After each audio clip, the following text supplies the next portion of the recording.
Muy buenas tardes a todos y todas las personas presentes en el auditorio y a quienes nos acompañan en la transmisión virtual de esta actividad del Observatorio de la Política Nacional a propósito del cumplimiento de un año de gestión de la Administración Chávez Robles y de la Asamblea Legislativa del periodo constitucional 2022-2026. Para esta tarde, en realidad tenemos una dinámica bastante sencilla.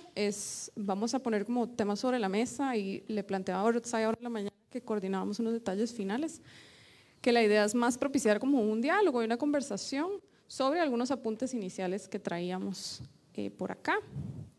Entonces, reiterarles el agradecimiento por compartir con nosotros y nosotras en este espacio. Y bueno, a mí en particular me correspondió trabajar un poquito el tema legislativo. En ese sentido, además, queremos ambos agradecerle a Alexandra Bula, estudiante del Observatorio de la Política Nacional, quien nos ayudó a sistematizar mucho del trabajo que ya venimos haciendo en medios de comunicación y divulgación de información. Esta es una de las misiones del OPNA, del Observatorio de la Política Nacional, o PNA. Esa fue una de las razones de su fundación, el poder establecer diálogos sobre las temáticas de la política nacional con una base social amplia y a través de distintos espacios. Anteriormente, esta conversación era un boletín especial que se concentraba en los acontecimientos del 1 y del 2 de mayo. Y en esta ocasión quisimos como cambiar la dinámica también para que nuestros públicos tengan distintas opciones para acercarse al trabajo que venimos haciendo. Entonces, bueno, sobre el tema legislativo tengo 4 grandes ejes sobre el que quiero presentarles. Prometo no demorarme mucho. Primero, hacer una especie de recuento del punto de partida del que hablamos cuando nos referimos a la labor de este primer año de la administración. Luego, un segundo punto, hablar un poquito sobre la relación del Ejecutivo y el Legislativo como una referencia a los elementos más políticos de este primer año. Y el tercer y cuarto punto son algunos detalles que traje sobre la función de legislar de las y los diputados, que como saben ustedes es una de las funciones principales del Parlamento, y sobre la otra gran función del Parlamento, que es el ejercicio del control político. Entonces, bueno, con esos 4 puntos voy iniciando. Tal vez para quienes no lo tengan muy fresco, me parece fundamental hacer un repaso, ¿verdad? ¿Cómo es esta Asamblea Legislativa? Tiene 6 fuerzas políticas, las cuales son 3 completamente nuevas. Tenemos 19 diputaciones de Liberación Nacional, 10 diputaciones del Partido Progreso Social Democrático, 9 de la Unidad Social Cristiana, 7 del Partido Nueva República, 6 del Partido Liberal Progresista y 6 del Partido Frente Amplio. Pese a que 3 de estas bancadas son nuevas, tienen trayectorias disímiles en su historia, en su relación con el Congreso y su participación. Nueva República tuvo la experiencia en el periodo constitucional 2018-2026 de contar con un bloque de diputaciones independientes, no sé si lo recuerdan, que rápidamente se separó a partir del liderazgo de Fabricio Alvarado del Partido Renovación Costarricense. El Partido Liberal Progresista es un actor completamente nuevo y el Partido Progreso Social Democrático de la misma manera. ¿Qué quiero decir con esto? Que no tienen trayectoria en la experiencia legislativa. Y eso, cuando estamos hablando de 16 votos, es una representación importante. Otro cambio importante que hubo de 2018 a esta asamblea que inició en 2022 fue, por supuesto, el aumento de la bancada del Partido Frente Amplio de unas 6 diputaciones. El Liberación Nacional pasó de 18 a 19 y la unidad mantiene el mismo número mágico, que parece ser una base sólida. Esto nos da, si sumamos, acordémonos que la matemática legislativa tiene mucho, la dinámica legislativa tiene mucho de aritmética simple. Tenemos 47 diputaciones de oposición, 10 oficialistas en lo formal, y eso significa que para alcanzar 29 o 38 votos, que son los números para lograr aprobar legislación o mociones en general, en el Pleno, hace falta bastantes votos a la oposición.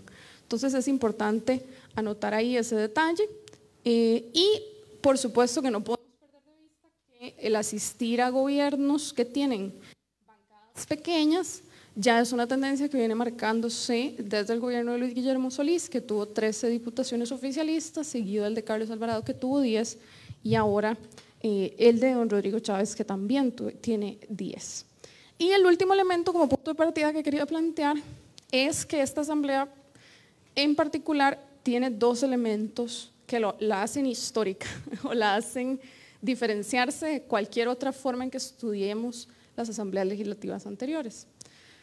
El elemento de inflexión es el cambio en cómo se ordena el año legislativo. Antes el año legislativo sabemos que tiene 6 meses de sesiones ordinarias, 6 meses de sesiones extraordinarias, donde en extraordinarias el Ejecutivo convoca la agenda y en las ordinarias se analiza prácticamente todos los asuntos que están en la agenda. Y en esta ocasión, esta Asamblea Legislativa en particular inició en un periodo de sesiones extraordinarias. Se aplicó la reforma constitucional del artículo 116, que estableció que entonces cuando un gobierno entre, va a entrar directamente a sesiones extraordinarias, no solo a controlar los aspectos del Ejecutivo, sino la agenda legislativa. Entonces, bueno, con ese panorama claro que me parece importante para quienes tal vez no sigan con tanto fanatismo los acontecimientos políticos, que no, creo que no somos quienes estamos aquí en la sala, sino quienes nos pueden estar viendo a través de la transmisión, me voy al segundo bloque de lo que traía para ustedes hoy. Tenemos un repaso. Recordemos que el 1 de mayo anterior el directorio legislativo mostró un acuerdo de las bancadas de oposición con un total de los votos que tienen todas y cada una de ellas, a excepción del Frente Amplio, por supuesto, que en ese momento no se incorporó y sigue permaneciendo fuera de ese tipo de acuerdos. Y hablaba de 3 temas articuladores de una agenda legislativa: el tema de energía, el tema de educación y el tema de reforma del Estado. Eso se tradujo en 3 comisiones especiales, de las cuales la que más forma tomó, la que más contenido abarcó y abarca todavía en la discusión, es la agenda de reforma del Estado.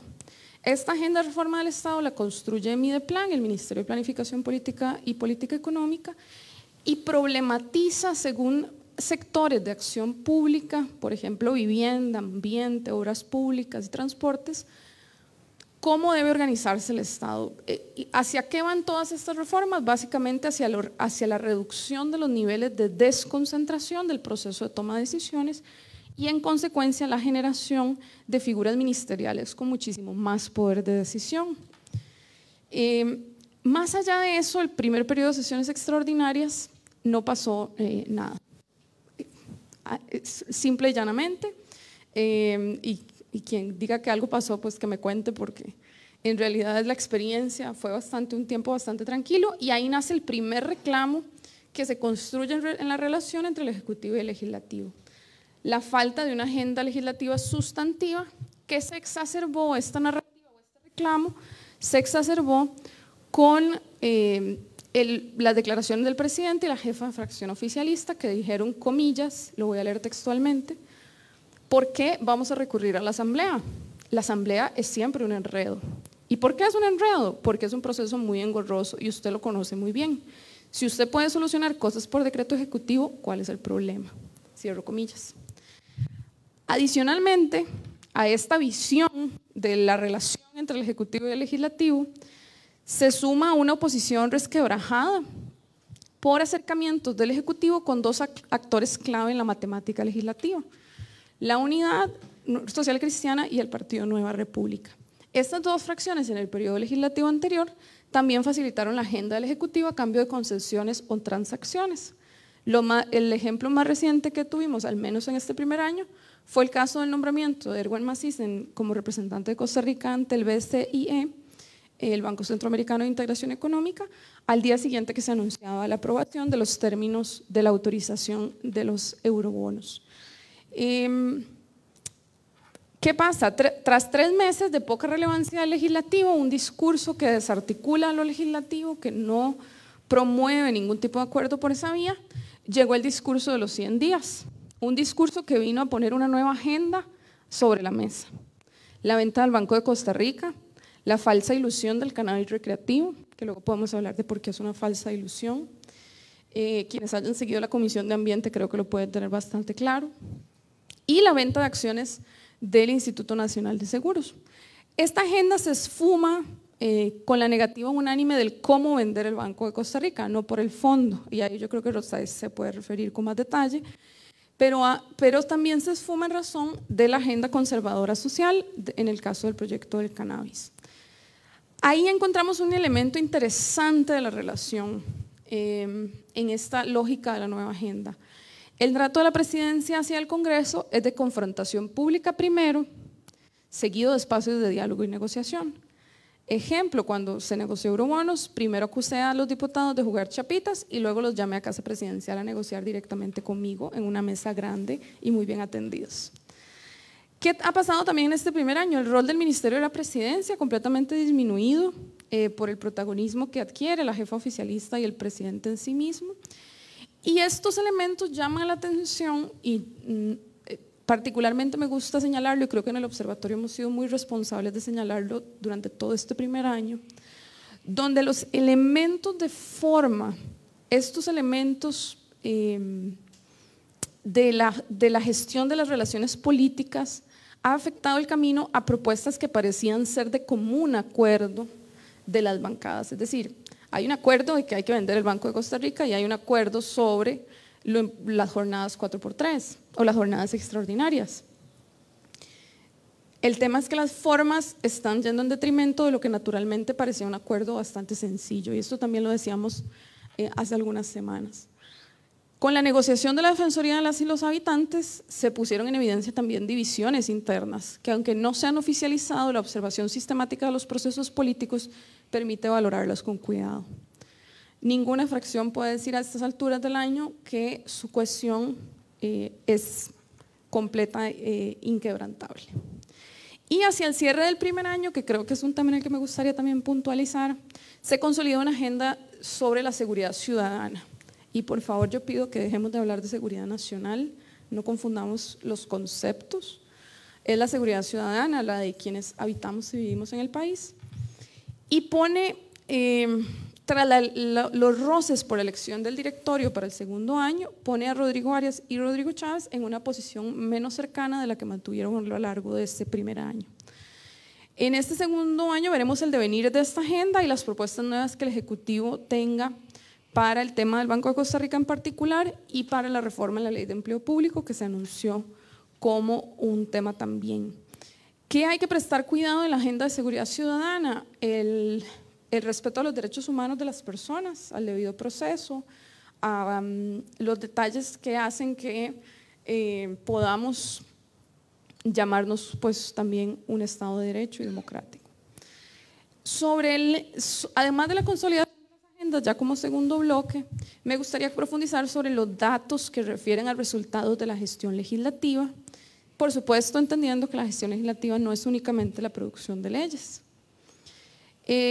Durante el primer año se presentaron un total de 617 expedientes legislativos, 50 proyectos de ley del Poder Ejecutivo, 567 y un poquito más menos de las y las diputaciones. 52 expedientes son de control político, la mayoría de ellos fueron a las comisiones de sociales, municipales, gobierno y administración, hacendarios y jurídicos. En este primer año, además, se rompe una tendencia que venía muy marcada en 2017, que era el superar las 100 leyes aprobadas por año, que era como una especie de récord que les gustaba romper, que no tenía un fundamento en específico, pero que desde 2017 se había sostenido por encima de la media de aprobación de más de 100 leyes.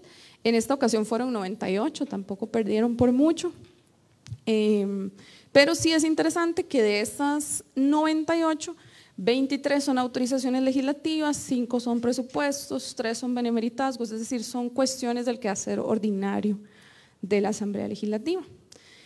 Y un dato muy complejo e interesante que hay que explorar con mucho más cuidado, que es que alrededor de las 70 leyes aprobadas, 70 de 98, iniciaron su trámite en la administración anterior, es decir, no hay tanta legislación nueva.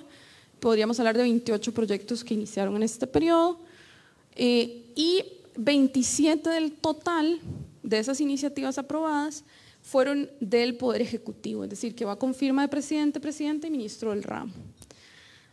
De esos 27 proyectos aprobados, ahí este es un tema que narrativamente se puede problematizar, 20 son de la administración anterior, es decir, de firma y mano de don Carlos Alvarado Quesada, y 7 son del Ejecutivo actual.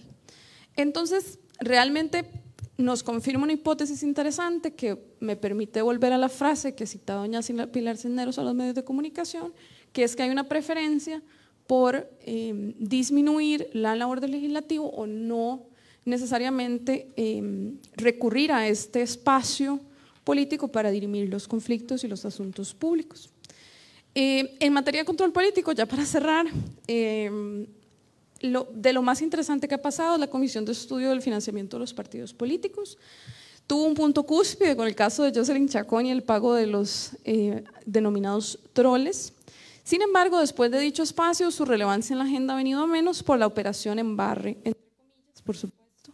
En el tanto, la comisión, al no estar dirigida a hablar del financiamiento de un solo partido político, pierde el interés de las demás fracciones por estar cuestionando a todos los partidos políticos en la Asamblea. Otra forma interesante que se ha dado de control político, dos formas interesantes que se han dado también, son los llamados debates reglados, que ustedes podrán verlo y de repente no es una forma de ejercer control político sumamente beligerante, pero al menos establece un punto de conversación y le permite al Congreso articular alguna narrativa contra cómo la administración esté gestionando los asuntos. Y otra forma interesante de control político es el acercamiento de los jerarcas a plenario. En este año desfiló la ministra de Salud, el ministro de las Públicas y Transportes, el ministro de Seguridad, este último por voluntad propia o por solicitud de la Asamblea.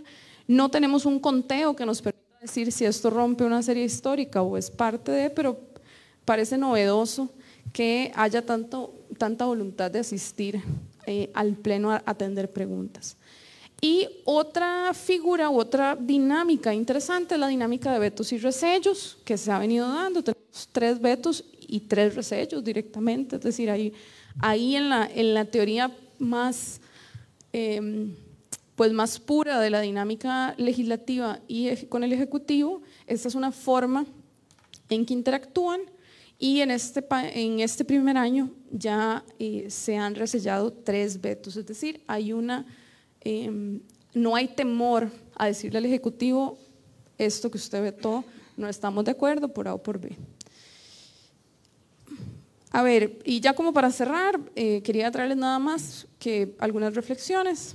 Los ajustes en las formas y en las élites beneficiadas de la definición de política estatal hace estragos todos los días.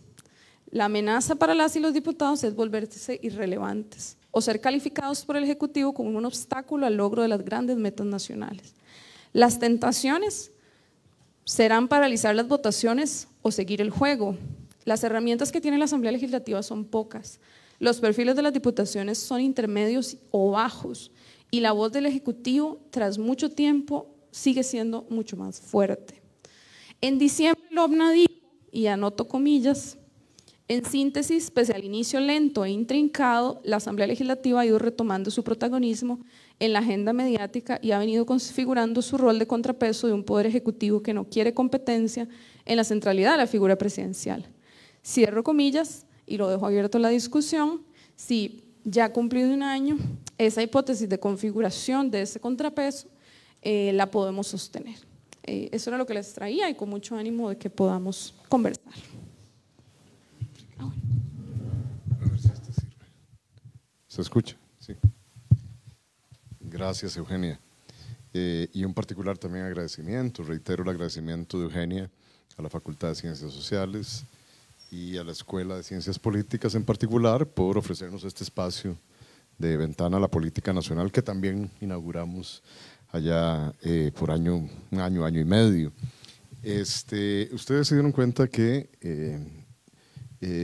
titulamos esta actividad así, a un año de cambio de gobierno y la Asamblea Legislativa. a mí no es sino hasta muy recientemente que me generó inquietud el título por una palabra en particular, cambio. ¿Qué significa cambio? Podemos hablar de cambio y si podemos contrastarlo con los hechos, esa narrativa en torno a una expectativa de cambio.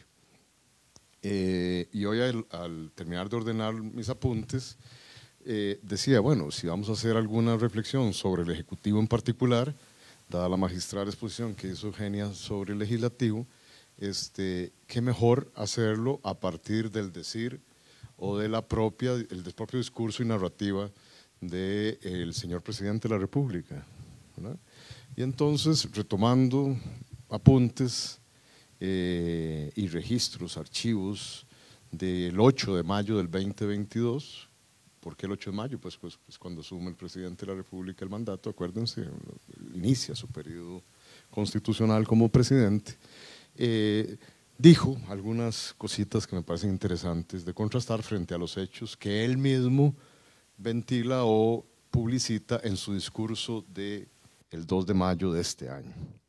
El 8 de mayo del 2022, él hace, ¿se acuerdan? En clases hablamos del discurso político como diagnóstico, pronóstico y terapia, ¿verdad? Está construido generalmente así. Bueno, él parte de un diagnóstico de crisis sistémica, ¿verdad? Inicia con alta expectativa y empieza a mencionar frases, a mi juicio, bastante llamativas, como que él va a iniciar un cambio histórico, la palabra cambio ya aparece acá por primera vez, contra la supuesta ingobernabilidad aducida por la clase política, cierro comillas, abro otras, todo eso que estoy diciendo son frases de él, con la suficiente valentía para comerme broncas, ¿verdad? La fuerza, la esperanza y el mandato de que en mí ha depositado mi pueblo, lo dice el presidente, que unido superará sus problemas, ¿verdad? Eso lo dice el presidente, no son problemas de él, pareciera. El pronóstico, ¿verdad? Él tiene un pronóstico catastrofista, ¿verdad? Si no cambiamos esta vaina nos vamos todos para el barranco. Si no se resuelven problemas como, y empiezo a abrir comillas, las muchas Costa Ricas, la política tradicional, la desigualdad, ojo, los beneficios de unos pocos, el despilfarro y la corrupción. Y para eso estaba él ahí, para generar una terapia frente a ese diagnóstico y frente a ese pronóstico. Y él lo que suscribe, ¿verdad?, que va a hacer, que manda como terapia, que estemos advertidos cuál va a ser la terapia que vamos a recibir, es que nada más ni nada menos dice, no solo voy a ordenar la casa, sino reparar el país y reconstruir la casa común. Esa es la expectativa de cambio que él nos da. Porque no vamos a aceptar una derrota en nuestros objetivos y porque lo mejor está por venir, ¿verdad? Entonces abre una ventana de expectativa con respecto al cambio que necesariamente deberíamos, a partir de su propia narrativa, contrastar con sus propias palabras, que me parece que es un ejercicio interesante, dado que esto quizás no pasaría por el tamiz del canallismo, ¿verdad?, ni el filibusterismo que él ha denunciado, que lo hagamos a partir de sus propias palabras.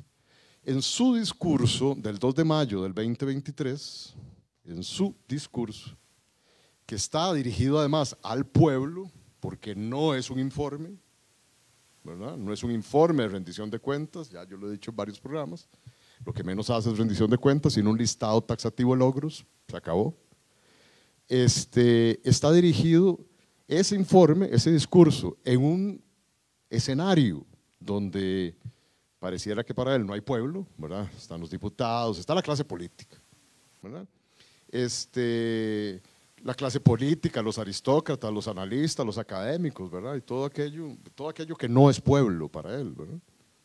Entonces hay que entender frente a ese discurso el informe que resultó ser finalmente un discurso de campaña, ¿verdad? Y no un informe de rendición de cuentas. Y cito, empiezo a citar, dice, Costa Rica está mejor que hace un año. Ok, yo diría que sí. Sí, lo vemos en los sondeos de aprobación y popularidad de su gestión, ¿verdad? Me enorgullece el apoyo y la confianza. El pueblo no regala apoyo, ¿verdad? Él reconoce de que su éxito y la mejoría del país se refiere básicamente a la aprobación popular, ¿cierto? Pero no obstante, da una serie de logros, ¿verdad? Y no se cansa de decir en cada uno de ellos, prometimos y cumplimos. Está hablando de la expectativa que generó a partir de su discurso en la gente o la consecución de logros tangibles y medibles. Él dice que está hablando de esto segundo, ¿verdad? Después de haber dicho de que el apoyo del pueblo es lo que no se regaló y logró alcanzar. Dice, y ahí pareciera logros importantes, no quiero ser mezquino y mencionarlos.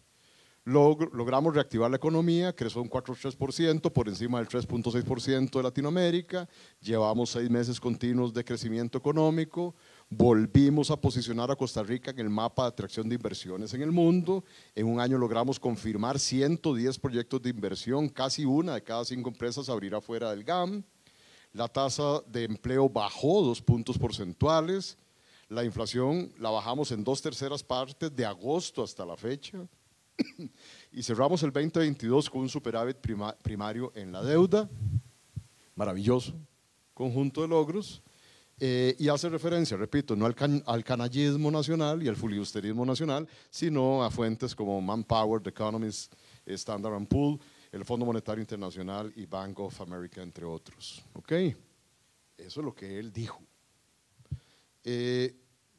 Cuestionemos y problematicemos un poco esto. ¿Qué muestra en su discurso del pasado 2 de mayo, más allá de ese enunciado taxativo de logros y de otros que menciona? Dicho sea de paso, aquí estoy dejando varios. ¿Hay apoyo popular? Sí, pero hay una erosión sistemática desde agosto hasta la fecha.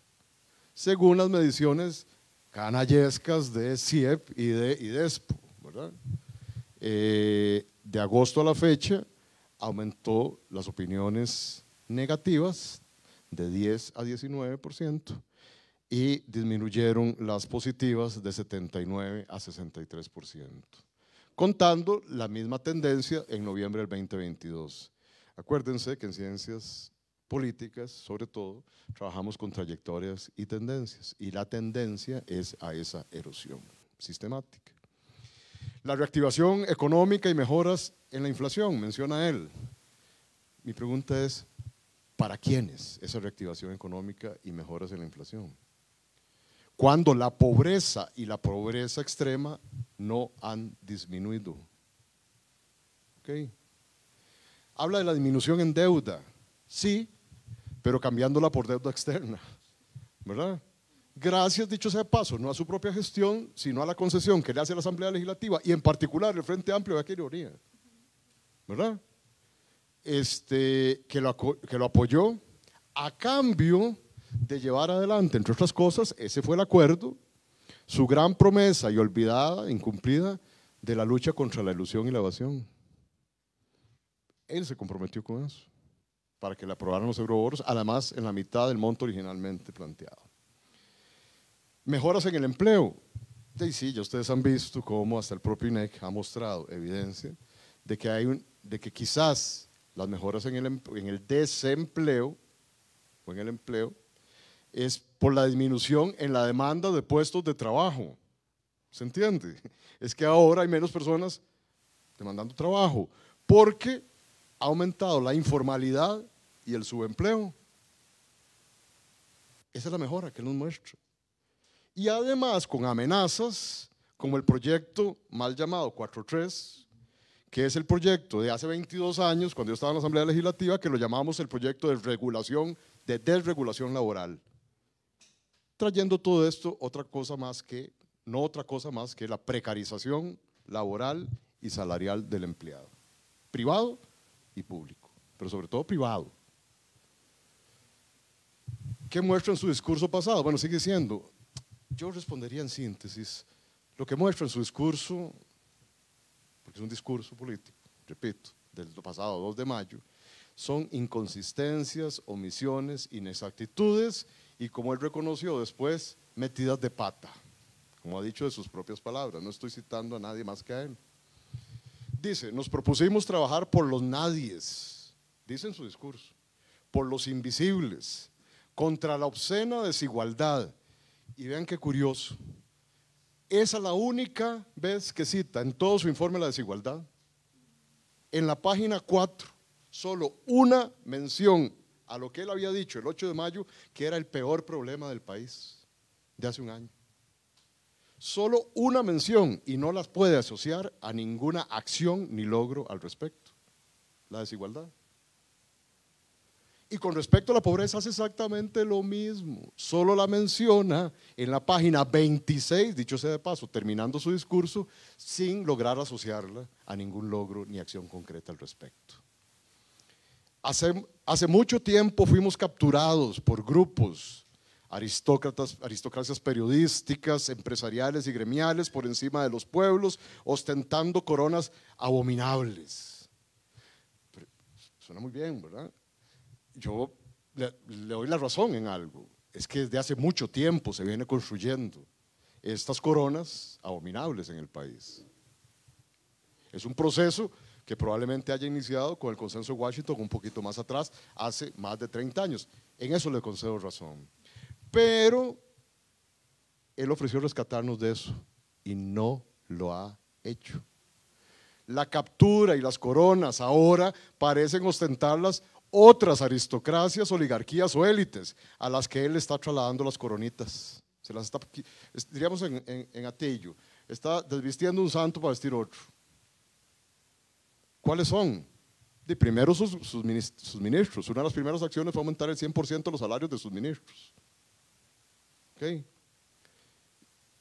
Importadores, transportistas, generadores privados de electricidad, representantes de bufetes, representantes de casas extranjeras, ya sabemos quiénes son, y muchos. O sea, hoy, decía el Semanario de la Universidad, que los primeros beneficiarios de licencia de cáñamo, ustedes vieron, para la producción de cáñamo, fueron nada más ni nada menos que el gran empresariado, representado por el presidente de UCAEP, y la clase política, representada por una hija de don Rodrigo Arias. Y se mantienen los beneficiarios de siempre, elusores, evasores, empresas de funcionarios de gobierno y de sus familiares, como presuntamente se dio en el caso del Ministerio de Educación o la ministra de Educación. La democracia debe producir resultados medibles para la mayoría, y resulta que esos resultados no los estamos viendo. Y lo muestran justamente los no resultados en pobreza, desigualdad y los privilegios de elusores, evasores, a cambio de los beneficios de sus financistas de campaña. Además, el ambiente no existe en este país, ¿no es cierto? En el informe yo no escuché absolutamente nada al respecto. Y frente a eso tenemos casos y ejemplos como la no ratificación del acuerdo de Escazú, la amenaza de apertura de minería en Cruzitas, la metida de patas, dicho por él, de Incopesca, metiendo nuevas especies, ¿cierto? Y luego quitándolas, ¿verdad? Porque metió la pata. Y a todo esto se agregan más amenazas, no pago de la deuda con la caja, no más inversión para obras para la salud, se redujo los presupuestos para el MIBA y para el IMAS, los proyectos de inseguridad sujetos a avances en las jornadas 4.3, etcétera, etcétera, etcétera. ¿Cuál es el único cambio entonces que podemos observar de un año a la fecha? Si a este discurso le llamamos el año del cambio. El único cambio significativo no es estructural. A mi juicio, es la velocidad en algunas trayectorias y tendencias que el OMNA ha sistematizado desde 2017 y que las digo taxativamente para finalizar y que podemos profundizar al respecto. En un año del cambio de gobierno, no del gobierno, del cambio, se han dado las siguientes trayectorias, se han profundizado trayectorias que venían desde atrás, ojo, ya he dicho que venían desde atrás, por supuesto, pero que no han significado ningún cambio al respecto. La profundización de la polarización social y política y el aumento de la intolerancia. Si no lo veamos en redes sociales, o lo sufrimos en redes sociales, ¿no es cierto? La hegemonía de proyectos neoliberales en lo económico y conservadores en lo sociocultural, pero solamente por las vías institucionales, que son las únicas pareciera ser válidas desde el gobierno Carlos Alvarado, que son las únicas que califican. ¿Se acuerda que el resto de las expresiones de democracia son atentados contra el país? ¿Se acuerdan de eso? ¿Se acuerdan de la coyuntura del 2020 y la pandemia? Bueno, ya desde ahí sabíamos cuáles eran las únicas vías. Tercero, la erosión de la democracia representativa, partidaria y electoral, junto con la criminalización, deslegitimación y persecución de formas de democracias directas, participativas, no institucionales o finalmente alternativas, lo que estoy diciendo. Cuarto, el aumento de la desigualdad, la exclusión y la debilidad institucional. Quinto, el debilitamiento del sistema de seguridad social, incluyendo pensiones y sobre todo servicios de salud. Y sexto, la precarización laboral y salarial. El único cambio que podemos observar es en el ritmo, pero también en el estilo y la retórica del gobierno y principalmente el señor presidente. Lo que ha acelerado el señor presidente y este gobierno es el proceso de reacomodo y disputa entre las principales élites económicas. Lo que hay, parafraseando a Zizek, ¿se acuerdan algunos? Es problemas en la cúpula, problemas ahí en la cúpula, en el Elysium, ¿se acuerdan? Por cambiar o no el reparto de los beneficios que otorgan los bienes y servicios públicos administrados por el Estado. Lo que hay es un pleito por bien a quién quedaron afuera en la repartición de chunches y nos toca ahora a nosotros pedir esas utilidades. No a nosotros, sino a las otras élites. Sin respuestas efectivas, estructurales ni orgánicos por movimientos, eso es lo lamentable también, porque debe haber en democracia equilibrios, ¿se acuerdan? Pero frente a eso, no hay respuestas efectivas, estructurales ni orgánicas por movimientos, grupos y sectores o actores, llamémoslos populares, están peor. Donde se combinan conformismo, miedo y sensación de irrelevancia por la política entre la mayoría de las ciudadanas, la política no me resuelve nada, participar en ella es una pérdida miserable de tiempo, etcétera, etcétera.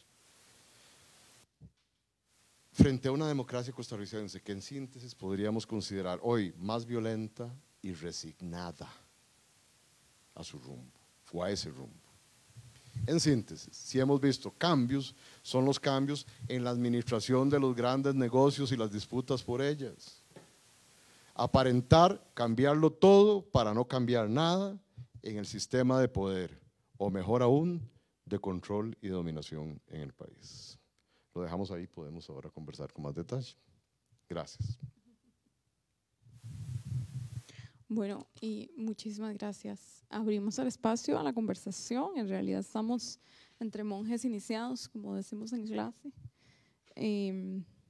Ya algunos y algunas muy avanzados también en sus estudios y parte de este proyecto, así que pues queremos escucharlos, reacciones. Y por supuesto leer a quienes tenemos conectados, que si nos trasladan preguntas, con muchísimo gusto las leemos y las revisamos y las atendemos. Vamos a ver si pasamos este.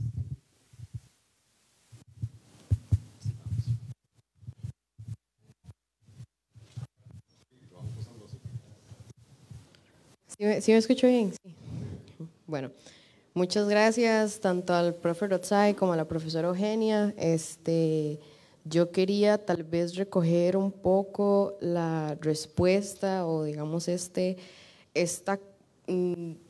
coyuntura, digamos, o este estilo al que nos enfrentamos de gobierno en el que se trata de desacreditar a la Asamblea Legislativa y tal vez hacer referencia a una participación de la profesora Eugenia en un medio, ahorita no me acuerdo cuál, pero se explicaba tal vez algunas razones o algunos elementos que hay que tomar en cuenta con respecto a la poca popularidad que hay o la poca confianza que le tiene la gente a la Asamblea Legislativa, que es como el Parlamento es un conjunto de personas, o sea, es un órgano colegiado y esto hace que la gente no necesariamente se sienta identificada con todos los grupos que se representan en la Asamblea Legislativa, a diferencia de la figura presidencial que es solamente una persona.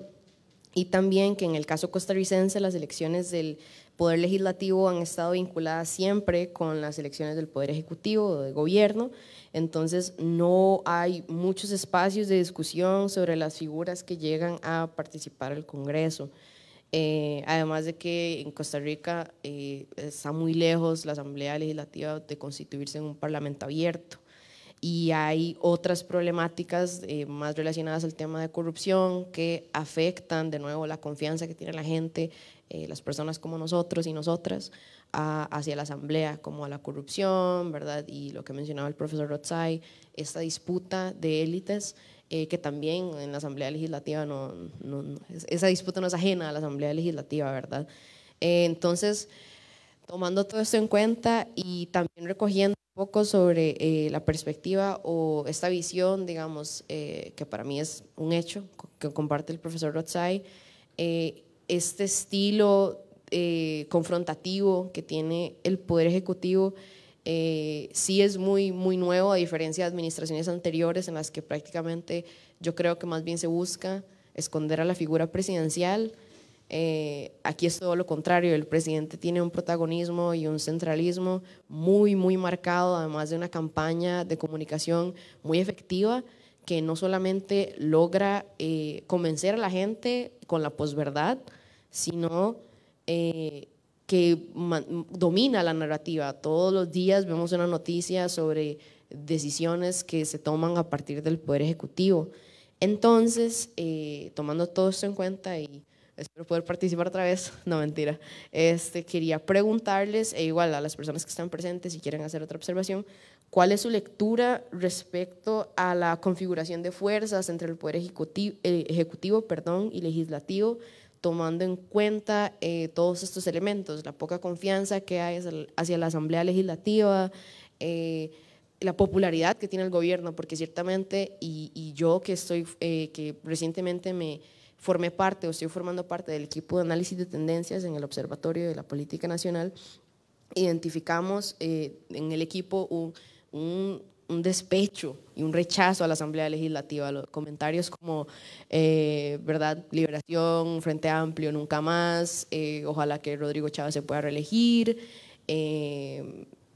¿verdad? Comentarios así por el estilo. Entonces, volviendo a mi pregunta, ¿cómo creen que se van a poder configurar o cuáles son? Sé que no tienen una bola de cristal ni pueden decir qué es lo que va a pasar, pero ¿cómo creen con todos estos elementos que este segundo año de gobierno y de legislatura se va a dar? Porque de nuevo el discurso es confrontativo, pero después se crean espacios de diálogo, esto tomando en cuenta que la bancada oficialista solo tiene 10 diputaciones, entonces tiene que negociar, además de que hay evidentemente una disputa de élites que tratan de inmiscuirse y que se han inmiscuido en las decisiones políticas.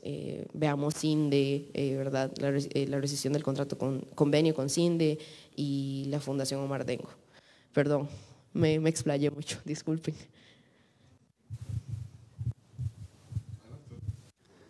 Okay. No, hacerles una pregunta muy breve ahora que hablaba el profesor Rotzai, retóricas que se han dado en esta administración.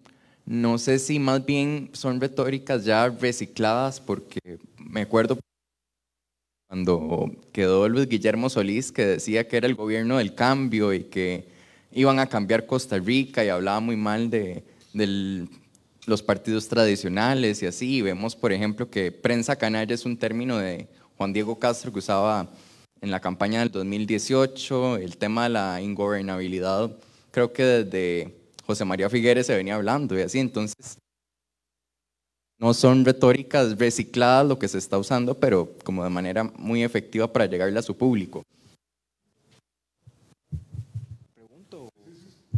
Bueno, buenas tardes, muchas gracias, profe. Siempre es un gusto aprender de ustedes y con esas exposiciones tan nítidas. Yo tenía una pregunta, y es que muchas veces en la línea discursiva que se sigue de las discusiones políticas del país, tendemos a sobreexplotar esta retórica de la independencia del Poder Judicial. Entonces de pronto tendemos a ver el Poder Judicial como algo aislado, fuera de la política, y creo que aquí en la escuela analizamos mucho el Poder Judicial como un actor político y hablamos de la judicialización de la política.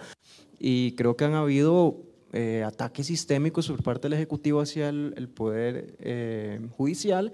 Entonces mi pregunta es, ¿y dónde queda el Poder Judicial en todas estas disputas de élites? Porque al final de cuentas es otra élite que tiene mucha injerencia en las discusiones políticas. Entonces, ¿dónde queda el Poder Judicial?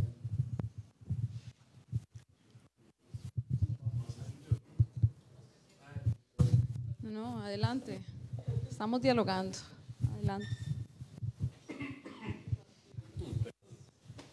Respecto a retóricas, en un inicio, en los primeros meses, fue constante el tema de venta de instituciones, específicamente el BCR, ante, no sé si un pensamiento popular más bien impopular de las bases, o qué fue que Chávez dejara de insistir en esta desarticularización de estas instituciones bancarias.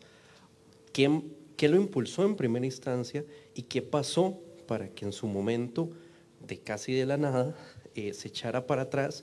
Y vemos que no se ha comentado más, y si se ha comentado, lo ha hecho de otra manera, o el discurso se ha trasladado a otra serie de discursos más bien menos llamativos, menos mediáticos. Nada, si quiere. Aquí. Bueno, yo tenía la duda, digamos, de que desde una perspectiva de la opinión pública, digamos, es muy importante considerar la opinión como un factor vital, ¿verdad? Como para sostener o sustentar el mito de la democracia, ¿verdad? A mí se me hace como muy importante, más en la Costa Rica actual. Entonces la pregunta que yo tenía es acerca de si está más cerca la eliminación de la oposición a la presidencia, ¿verdad? Como puede ser el caso de la prensa o el caso ahora de la Asamblea Legislativa, o si está más asociado a un tema de legitimación, ¿verdad? Más que de la eliminación de la oposición, porque la oposición parece ser importante para mantener el mito. ¿Hacia qué lado se acerca más? ¿Hacia eliminar la oposición y los obstáculos del todo, o a que eso sea lo que parezca, como posicionarlos como enemigos del pueblo, como hacia qué lado?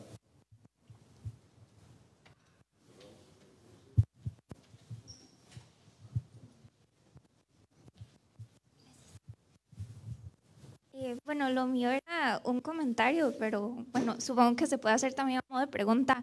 Recordando una de las intervenciones de la profe Eugenia del 1 de mayo, ella mencionaba como las diferencias entre el PLP y el Frente Amplio, que bueno, claramente son oposiciones, ¿verdad?, al Ejecutivo. Se me hace interesante y creo que esto es una oportunidad también para todos poner más atención a la Asamblea, digamos, por estas diferentes bancadas de oposición, como decía la profe, que está bastante quebrantada.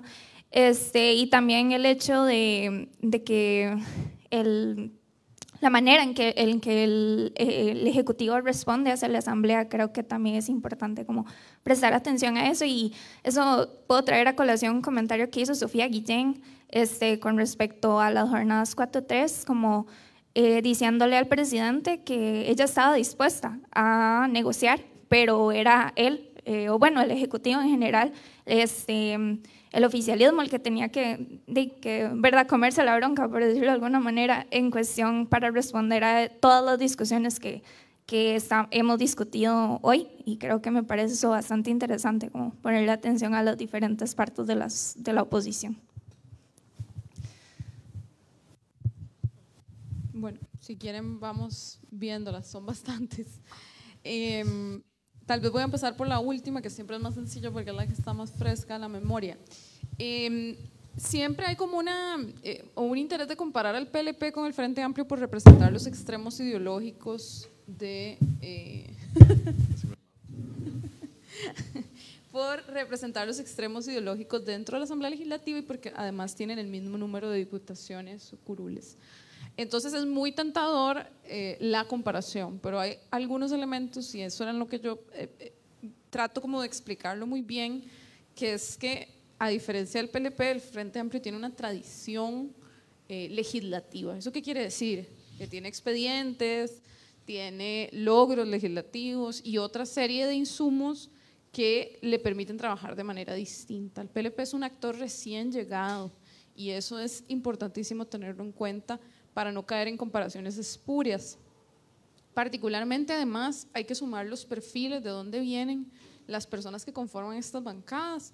En el PLP tenemos un perfil más de profesionales independientes, empresariado, consultores, consultoras, y en el Frente Amplio tenemos un perfil de personas que de alguna manera hicieron carrera política para estar ahí y particularmente asumiendo la función de asesores y asesoras legislativas.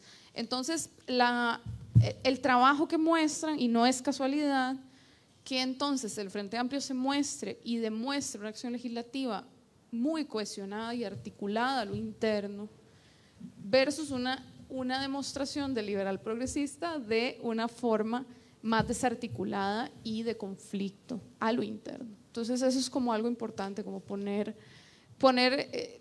cuidado cuando las personas recurran a tratar de compararlo. Igualmente, además, hay que indicar que el PLP tiene a su ex candidato presidencial en la bancada y eso también le da como otro norte a la forma de trabajar. Bueno, sobre el de opinión pública, yo me posiciono más del lado de la legitimación de la oposición y lo ponía en el ejemplo de eurobonos, como diciendo, bueno, el obstáculo son los diputados que me están jugando chapitas, pero al día siguiente los invito a Casa Presidencial a negociar la agenda anticorrupción o lo que haya que negociar para lograr el objetivo. Entonces no lo veo tan orientado hacia la eliminación de los obstáculos, sino más bien hacia la deslegitimación del otro o de la otredad en general, quienes me impidan a mí lograr lo que yo quiero y lo que justifica además que yo no lo pueda lograr. Es como una retórica bastante interesante. Sobre la venta del Banco de Costa Rica, esa se la dejo a Rotzai, pero sí anotaría que es un tema que no termina, es decir, no va a terminar este primer año solo porque este primer intento salió bien. Ya el Ministerio de Hacienda habló de que va a enviar una nueva propuesta y eso puede hacer que esos grandes acuerdos salgan hacia adelante. El Poder Judicial es un actor, lamentablemente creo que en nuestro país no lo estudiamos suficiente como un actor político, no sé si ahí coincidirá conmigo, como otras tradiciones suramericanas, por ejemplo, de trabajar muchísimo los judiciales como actores políticos en la literatura, desde la teoría, etcétera. Nosotros no lo tenemos tan problematizado o abordado. Acá el tema con el judicial es que está siendo protagonista y se le están recordando deudas históricas que tiene con el país. Es decir, hay una narrativa de ataque al Poder Judicial, pero el Poder Judicial también tiene flancos débiles sobre elementos que la gente le exige, el amor a judicial, bueno, todo lo que pasa en realidad en torno a la gestión tan deficiente de ciertos asuntos. Y creo que lo que se está haciendo más bien es someter a este otro actor que normalmente pasa desapercibido y desconectado, pero que al final nunca lo está, se le está poniendo el ojo público y tiene que reaccionar y tiene que empezar a jugar en una arena que no le es tan común como es la agenda más de la opinión pública. Ahí va a ser interesante los nombramientos que tiene pendiente la Asamblea Legislativa. Me parece también muy interesante qué va a pasar con la agenda de seguridad, porque la agenda de seguridad está intrínsecamente relacionada, al menos en la mitad de los, son como 13, 14 proyectos, muchos de ellos, por lo menos la mitad, están vinculados con cómo trabaja el Poder Judicial. Entonces creo que está llamado a ser un actor más protagónico en esta coyuntura en particular. Sobre, bueno, la discusión de la confianza en el Parlamento. Este es un que planteaba Alexandra. Este tema se las trae, no es Costa Rica ajeno a las dinámicas propias de los sistemas presidenciales donde la gente percibe menos cercanía con el Parlamento. Además, creo que este tiene características que le dificultan tender puentes con sociedad civil, con bases electorales, con formas menos estructuradas de tejer puentes y de establecer conexiones o comunidad alrededor de lo que la Asamblea Legislativa hace. La mejor muestra de eso es el diseño arquitectónico que la reviste, es decir, hay un mensaje ahí, es un mensaje claro. Hoy por hoy vos entras a la Asamblea Legislativa y decís que vas para un piso y subís a otro piso para ver qué tan bonito es y te echan, ¿verdad? Es una cosa bastante, a mí al menos la primera vez que me pasó, y se los cuento muy anecdóticamente, me impresionó mucho que me sacaran como ciudadana costarricense del recinto, además andaba en temas de trabajo, tampoco me parecía adecuado, pero habla un poco también de cuál es esa disposición del legislativo de acercarse a la gente, ¿verdad? Agenda de Parlamento abierto en el suelo, hay esfuerzos institucionales, pero eso requiere o exige nuevas formas. Hay un avance sustantivo en esto, que es la ley de voto público. Yo creo que ese es si a mí me preguntan cuál es la ley más importante que se aprobó este primer año, es la ley de voto público. No la comparo ni siquiera con la de eurobonos, porque la de eurobonos es solo una autorización para colocar deuda, nada más, no es tan complicado, pero el cambio en la relación que la gente o la percepción que pueda tener sobre el trabajo parlamentario desde la ley de voto público, creo que se abrió una oportunidad interesante. El 1 de mayo pudimos seguir en vivo quiénes eran los votos disidentes de las bancadas, yo particularmente lo disfruté mucho, ya no son suposiciones, ya no son conjeturas, ya son cosas que podemos comprobar y que podemos recopilar e investigar. El trabajo de la confianza de la gente en los parlamentos da para mucha conversación, se puede abordar desde distintos ángulos y también para hacer trabajos finales de graduación. Yo por acá quedo, te dejo el resto. Gracias, voy a tratar de seguir el orden. Ya Alexandra, me parece que Eugenia ha sido lo suficientemente exhaustiva y clara. Con respecto a Mauricio, de las retóricas viejas, sí, es cierto, pero además es empíricamente cierto.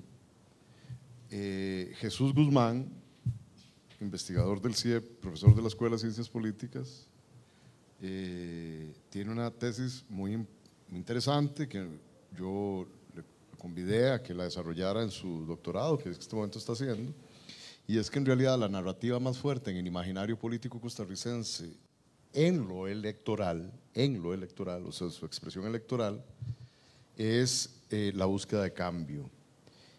Y se viene construyendo, sin ninguna respuesta efectiva, pero sí se viene construyendo y demandando, por lo menos, dice Jesús, yo iría más atrás, él es mucho más joven, desde el gobierno de Laura Chinchilla, vean qué interesante. Yo creo que incluso en la segunda, paradójicamente, en la segunda candidatura y presidencia de Óscar Arias, también había un asidero, un sustento narrativo de cambio que generó mucha expectativa. Era el cambio hacia el mandato firme, el mandato, muchos de ustedes no lo recordarán, del capitán del barco, de la mano fuerte, ¿verdad? Que frente a los impulsos de democratización que había habido toda América Latina hasta ese momento, 2005-2006, requerían de un cambio de esa naturaleza. Luego vino el cambio de la mujer, Laura Chinchilla, ¿verdad? Y lo que ella representaba, y ni que se diga Luis Guillermo Solís, el cambio, ¿verdad? El bipartidismo a una nueva era, etcétera, etcétera. Así es que quizás de todas esas narrativas, sí, el canallesco y la comerse las broncas, siempre tienen un sello personal y específico para cada candidatura y cada coyuntura, repito. Pero me parece que lo del cambio sí es un sello, un distintivo en las narrativas común y sobre el cual, como vimos en mi evaluación, no ha sucedido absolutamente nada, ¿verdad? Yo escribí en el único artículo periodístico que he escrito en mi vida, el único, y casi que porque me obligaron por ser profesor de esta universidad, me lo pidió Semana de Universidad y lo tuve que escribir. Y ahí lo tengo, pucha, resultó ser casi que de lo mejor que he escrito, y decía el ascenso del PAC y el triunfo del Frente Amplio, porque realmente fue un triunfo, si ustedes recuerdan, 9 diputaciones, 2014, y puse, ahí está, búsquenlo en Semana de Universidad, decía, cambio de la administración sin cambio en los negocios. Diciéndolo a mi querido profesor y amigo de esta unidad académica, Luis Guillermo Solís. Y fue lo que finalmente ha sucedido desde ese momento. Pero lo que les quiero decir es que el ofrecimiento del cambio es quizás una de las retóricas y narrativas más viejas y que siguen sin cumplirse, pero que sigue siendo tremendamente efectivo desde el punto de vista electoral. David, lo del Poder Judicial, no solo hay una judicialización de la política, sino que hay una politización de lo judicial, ¿verdad? La elección por sustituir al magistrado Fernando Cruz representó de manera solapada, pero una de las disputas más interesantes entre, por ejemplo, el conservadurismo social y cultural y el liberalismo económico frente a una candidatura o varias candidaturas que representaran, ahí sí, un cambio a la línea que había seguido don Fernando en sentido contrario. Acuérdense que don Fernando se comió varias broncas, él sí, ¿verdad? Se comió la bronca de cuestionar el modelo neoliberal, tuvo su posición específica frente al referéndum del 2007, tuvo sus posiciones bastante neoliberales como el tema de la interrupción terapéutica del aborto, etcétera, etcétera. Había una expectativa de cambio en el Poder Judicial, una politización del Poder Judicial que no podemos pasar de largo. Y ahora tiene un papel fundamental, sin ninguna duda, en el problema que coyunturalmente estamos viendo como el más grave, según el CIEP y muchas mediciones, que es el de la inseguridad ciudadana, con el apoyo y la exprofeso necesidad de gente como el fiscal general de aprobar los proyectos de ley o varios proyectos de ley en la Asamblea Legislativa. Banco de Costa Rica, de ahí, ni la fracción del propio presidente estaba a favor de ese adefesio de ley, de iniciativa de ley. Lo más sensato fue lo que hicieron, retirarlo y tratar de meter otro proyecto de ley que ya está, creo, presentado en la corriente legislativa, pero que no ha sido convocado hasta donde sé, Eugenia me corrige. Pero la intención sigue siendo la misma. Y el peso, yo ahí sí tengo algunas diferencias con quien piensa que hay 49 votos de oposición. En la aritmética sencilla, pues probablemente sí. Este gobierno entró con 51 votos ganados y no ha hecho nada, como lo he dicho una y otra vez, por inútiles, perdón que utilicen esas palabras. Si no han aprobado más leyes es por inútiles, pero tenían serviditos 51 votos del mismo proyecto hegemónico, neoliberal y conservador en lo social, y se han encargado de despedazarlo. Y hasta la fecha hay cada vez más quienes se salen del canasto, ya no solo es el Frente Amplio. Ahora, frente a los furores ojo, estamos en año electoral, acuérdense, estamos en año electoral, ya hay elecciones, ahora en febrero. Entonces ya hay mucha gente de Liberación saliéndose del canasto, ¿no es cierto? Con respecto, por ejemplo, a las jornadas de desregulación laboral. Y lo del PLP es interesante, del cambiar datos, para eso estamos Eugenia y yo acá, a mí me pareció más un berrinche. Un berrinche, los dejaron afuera en la repartición de puestos en el directorio.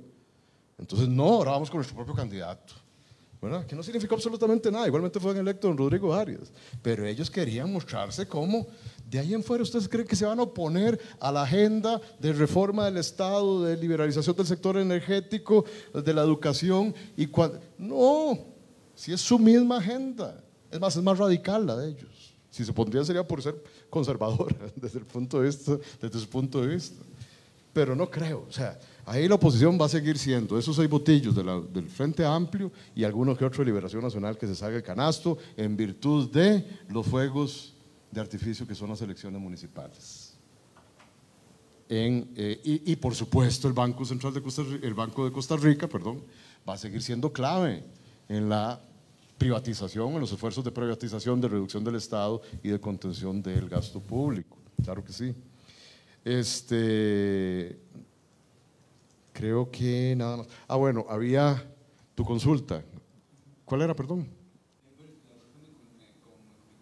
era con respecto a si era más importante, o si la agenda del sector de la presidencia, digamos, estaba más hacia el lado de la eliminación de la oposición o a la invisibilización. Listo, sí, ya, respondido.